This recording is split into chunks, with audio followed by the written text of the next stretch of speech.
የዛሬ ቪዲዮ ማለት ነው ሴቶች የኛን ይወክላል ማለት ነው።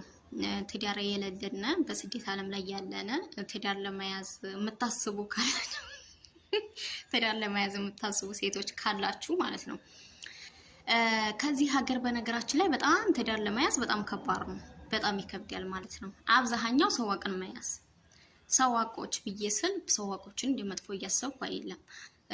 ምንድነው ሰዋቅ ምንም ላንቺ ታማኝ በቃ ለሚስቱ ለቤቱ ለትዳሩ ታማኝ ምርጥ ሰው ቢሆንም ሴት ልጅ እስከሆንሽ ድረስ ሰዋቅ እስከሆነ ድረስ ተቃኒያለሽ ማለት ነው። መቅናትሽ አይቀርም ማለት ነው።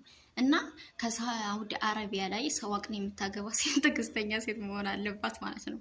እና ትዕግስተኛ ሆነ ትዕግስተኛ ብቻ ሳይሆን ዋጥ አድርጋ በቃ እሬቱንም ምኑንም ጥሩንም መጥፎውንም ዋጥ አድርጋ የምትይዝ ፈጣሪ ትዕግስቱን ስጠኝ አምላክ ትዕግስቱን ስጠኝ የምትል ሴት መሆን አለባት።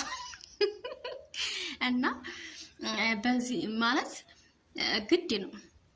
አትወጣም መኪና ታስገባም አትይም፣ ስራው ነው። ሰዋቅነት ስራው እስከሆነ ድረስ ስራውን እንደውም አንቺ ማክበር አለብሽ፣ እንደውም መተባበር አለብሽ እሱን ማለት ነው። ኮዲሽን በምን ሊሞላው ላንቺ ምንድነው የተወጥቶ ለማዝናናት ላንቺ አቅራጥ ለመሙላት የት ላይ መጣ ነው እሱ ካልሰራ ማለት ነው። እና ትዕግስት የሌላቸው ሴቶች ደግሞ የለለን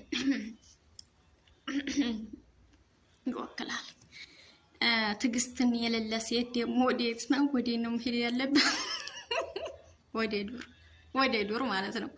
ወደ ዱሩ ግመል ጠባቂ ፍየል ጠባቂው አዎ እሱ የትኛው ቦታ ስለማይገናኝ በሃሃ እያለ በጉን ጎተት እያደረገ ስለሚኖር አዎ እሱም ረጭ ማለት ነው። ትዕግስት የሌላት ሴት ያንን ትመርጣለች። ዋናው ነገር ደግሞ ብር ነው። ብር ካለ በሰማይ ላይ መንገድ ያለ። ከዛ በኋላ ምንድነው ብር ይሰጥሻል። በቃ ከፈለግሽ ቦታ ሄደሽ መዝናናት ትችያለሽ ማለት ነው።